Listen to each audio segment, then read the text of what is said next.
Bonjour à toutes et à tous, bienvenue sur cette chaîne et bienvenue également à ceux qui la découvrent. Allez, générique.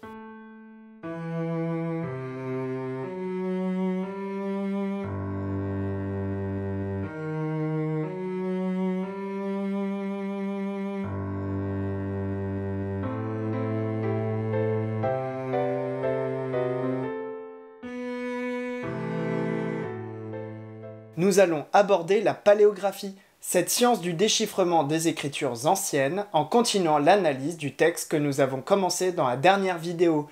Vous vous souvenez? Celle sur le curé Landry.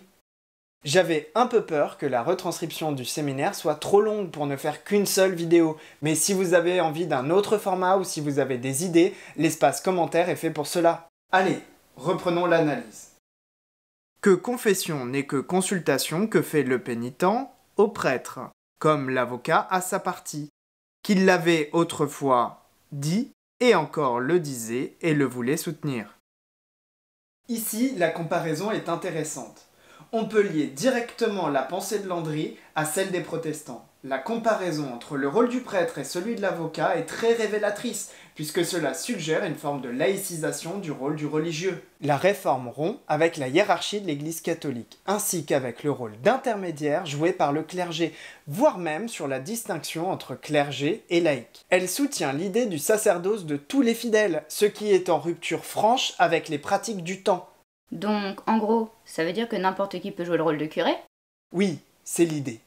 À partir de 1525, plusieurs foyers protestants en Europe s'essayent même en semaine à des études bibliques en groupe. C'est dire si c'est révolutionnaire. À la différence du prêtre, le pasteur n'est donc pas considéré comme l'homme d'un rite, mais c'est celui d'une parole, d'où l'importance du prêche. Il a la charge d'annoncer la parole de Dieu.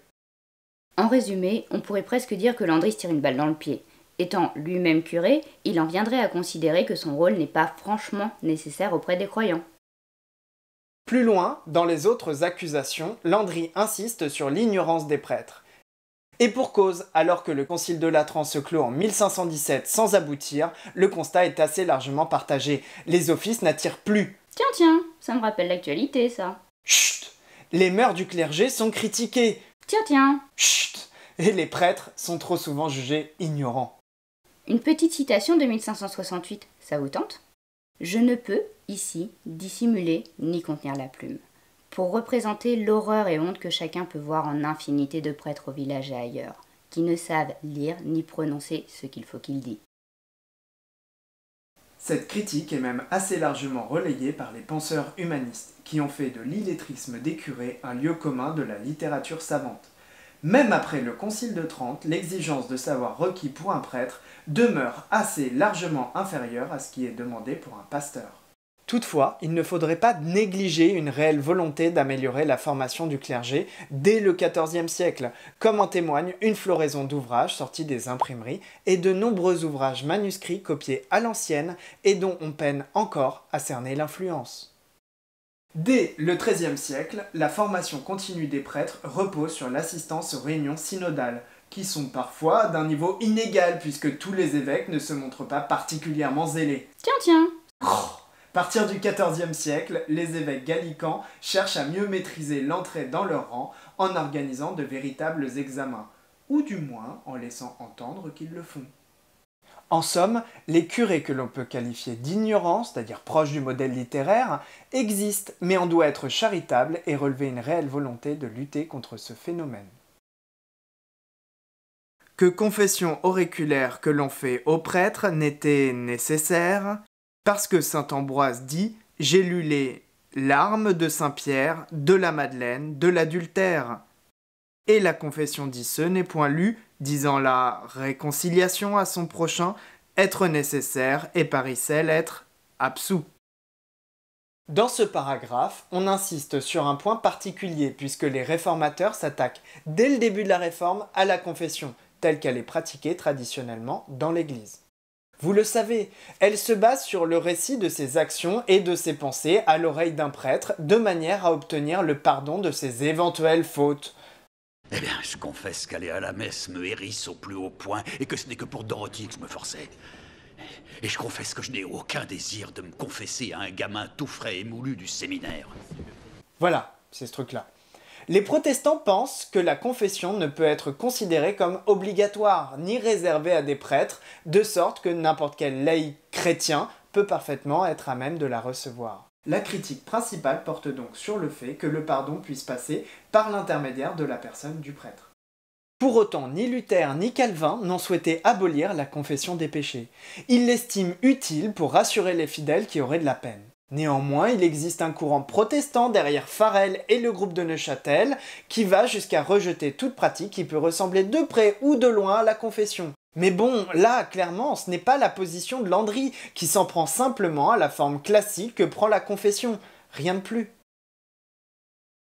Que le prêtre, par ces mots, ne fait que déclarer l'absolution être faite par Dieu et non par le prêtre.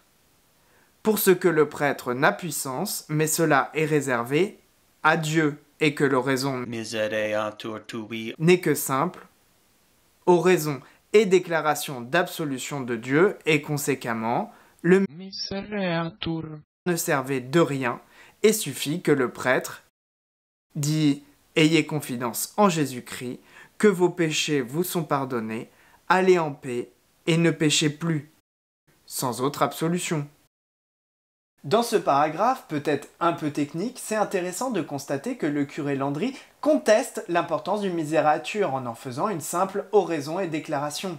Et c'est un choix fort. Et pour cause, dans son interrogatoire, il suggère que la foi est insuffisante pour assurer le pardon des péchés et que l'absolution du prêtre n'est pas nécessaire. Le manuscrit n'insiste pas sur ce choix par hasard, cela vise à souligner le caractère transgressif, voire hérétique des propositions du curé. Faire du misérature une simple prière revient à suggérer un message de salut par la foi seule, qui se passe de l'intermédiaire du curé.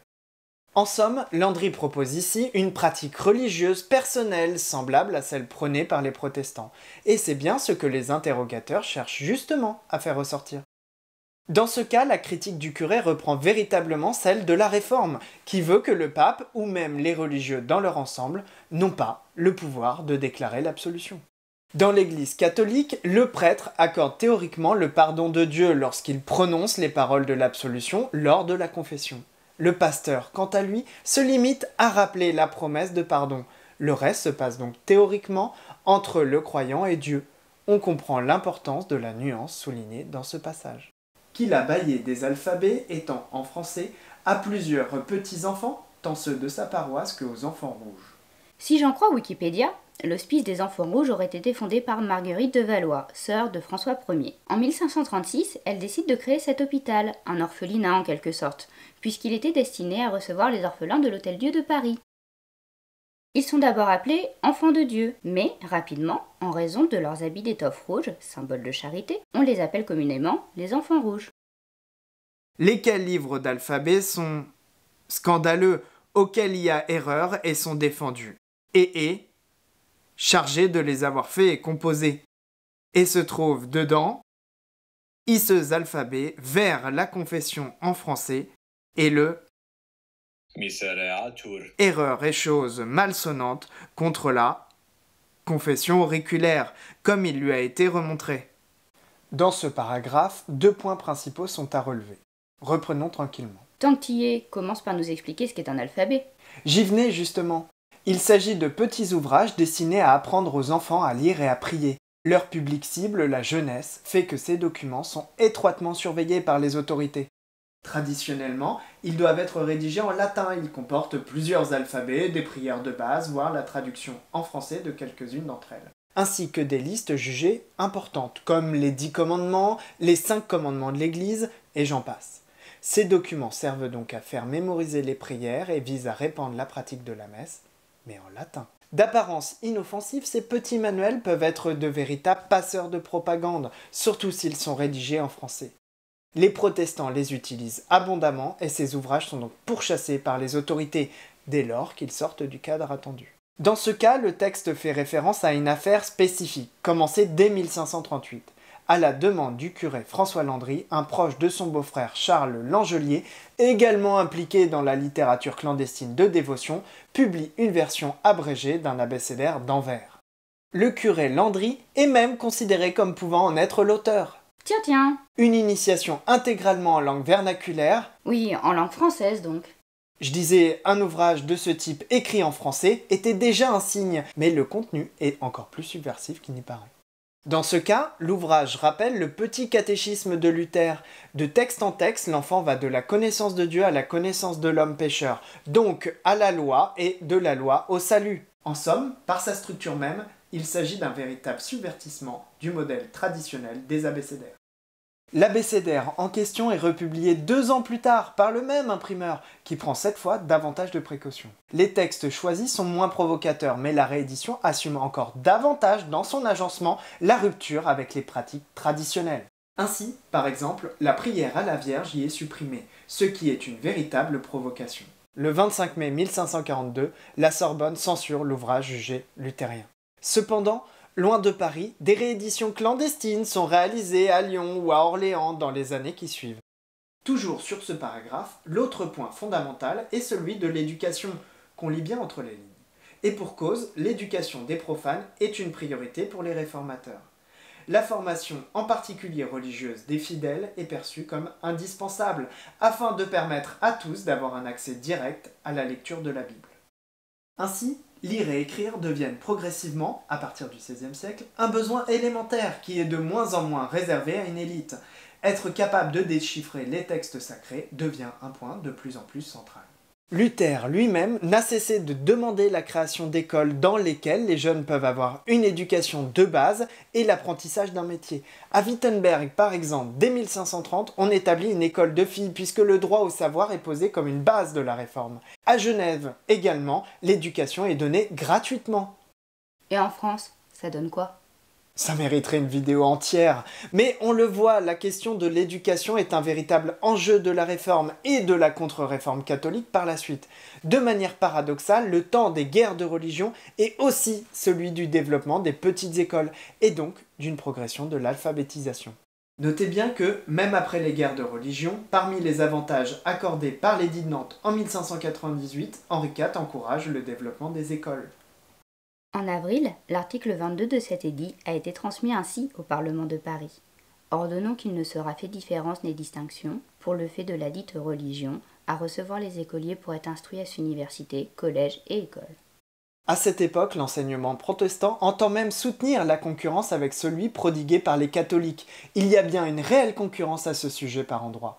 Toutefois, les différences entre catholiques et protestants, de ce point de vue, apparaissent souvent comme floues. Par exemple, on constate que les traces d'écoles protestantes sont plus nombreuses dans les villes et les bourgades où les protestants sont justement bien implantés. Sauf que c'est également vrai pour les catholiques, et c'est dans les villes et les bourgades qu'on trouve le plus d'écoles en règle générale. Dans la première moitié du XVIIe siècle, les traces d'écoles rurales demeurent très marginales, même si on en trouve à l'occasion. Ce n'est qu'au début du XVIIe siècle qu'on rencontre régulièrement l'apparition de régents dans les communautés rurales, alors que la seconde moitié du siècle est celle de la création de nouvelles écoles. Enfin, à la suite de la révocation de l'édit de Nantes, Louis XIV impose la création d'écoles dans toutes les communautés qui avaient un consistoire. Oui donc, partout où on trouvait des protestants, on prévoyait bien d'insister sur le rôle de l'éducation. Tout à fait. Si durant tout le XVIIe siècle, les conflits religieux ne s'expriment plus systématiquement avec les armes, les tensions montent dans toutes les villes comprenant une communauté protestante active, avec comme point d'achoppement l'éducation de la jeunesse. Finalement, à l'issue de cette procédure, François Landry n'est pas considéré comme hérétique à proprement parler. Il s'en tire donc seulement avec une interdiction de monter en chaire, sauf pour faire le prône dans sa paroisse, parce qu'il avait dépassé les frontières qui lui étaient imparties. Certainement en raison de son succès auprès des Parisiens lors de ses prêches. Il s'inscrit dans un contexte spécifique. Entre 1525 et 1564, 422 hérétiques sont condamnés et effectivement exécutés sur le bûcher en France, ce qui correspond à 1/7 du total européen, près de 3000 mises à mort pour question de foi.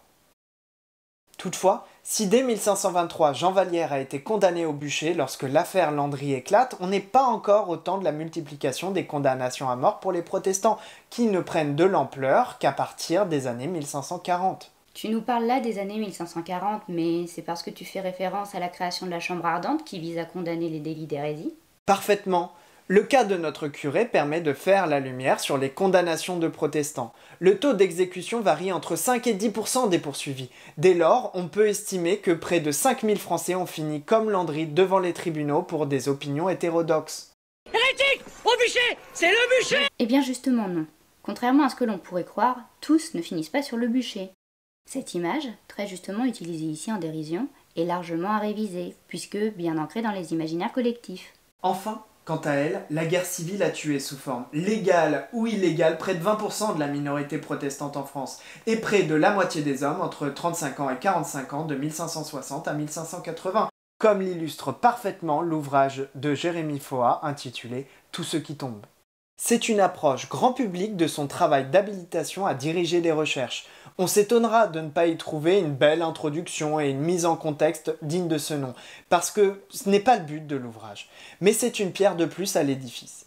Il y démontre par un travail dans les archives que c'était avant tout des massacres entre voisins de gens qui se connaissaient et parfois s'appréciaient au point de se sauver les uns les autres au risque de leur propre vie.